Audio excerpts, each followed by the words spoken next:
নমস্কার বন্ধুরা। আচ্ছা বলুন তো, এই বাঁধাধরা জীবন বা এই র্যাট রেস থেকে দূরে যদি পাহাড়ের কোলে আমাদের একটা ছোট্ট হোমস্টে বা ক্যাফে হতো কেমন হতো? যেটা সম্পূর্ণ আমাদের নিজেদের হতো। যেখানে রবিবারের রাতে আমরা সোমবারের সকালকে ভয় পেতাম না।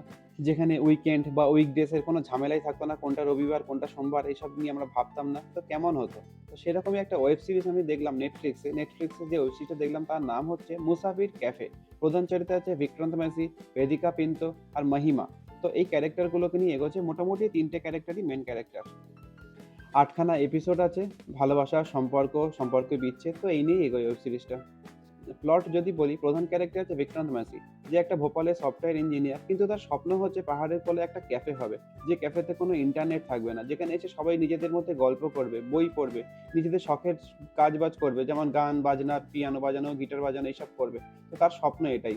ঘটনাচক্রে বাড়ির এতে তখন বিয়ের চাপ দিতে থাকে, তখনই পরিচয় হয় সুধার সঙ্গে, যে একজন স্বাধীনচেতা আর উকিল। সে আবার মুম্বাইতে যেতে চায়। তো আমাদের হিরো অর্থাৎ বিক্রম মেসি যেতে চায় কোনো পাহাড়ে ক্যাফে করতে, আর আমাদের যে গল্পের নায়িকা তিনি যেতে চান মুম্বাইতে। তো দুজনের গল্প বা মতামত মেলে না। তো সেই সূত্রে বিচ্ছেদ হয়ে যায়। আর শেষ পর্যন্ত বিক্রান্ত মেসি মুসৌরিতে একটা ক্যাফে খুলে ফেলে। সেখানে গিয়ে পরিচয় হয় প্রীতির সঙ্গে, যে তার বিজনেস পার্টনার।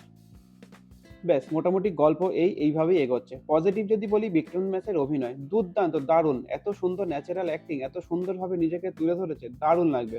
সাথে ভেদিকা পেন্টো আর মহিমারও যে অভিনয়, দারুণ লাগবে। প্রচন্ড ন্যাচারাল অভিনয়, খুব সুইট লাগবে। আর সাথে মসৌরিকে যেভাবে তুলে ধরা হয়েছে, পাহাড়ের লোকেশন দারুণ, সেটা তো নো ডাউট দারুণ।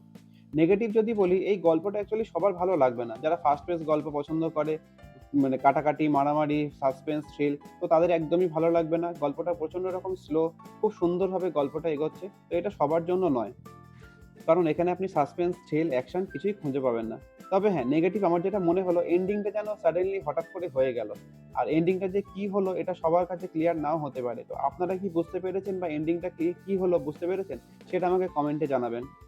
তো এট লাস্ট এটাই বলব, নিরাশ হবেন না। বেশ ভালো লাগবে। আমি রেটিং দেবো এই ওয়েব সিরিজকে ১০ এর ৭। আমার তো বেশ ভালো লেগেছে।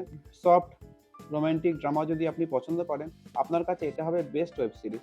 একবার অবশ্যই দেখুন, নিরাশ হবেন না। আমার ভিডিও ভালো লাগলে লাইক, কমেন্ট, সাবস্ক্রাইব করে পাশে থাকবেন। দেখা হচ্ছে পরের কোনো ভিডিওতে। Thank you.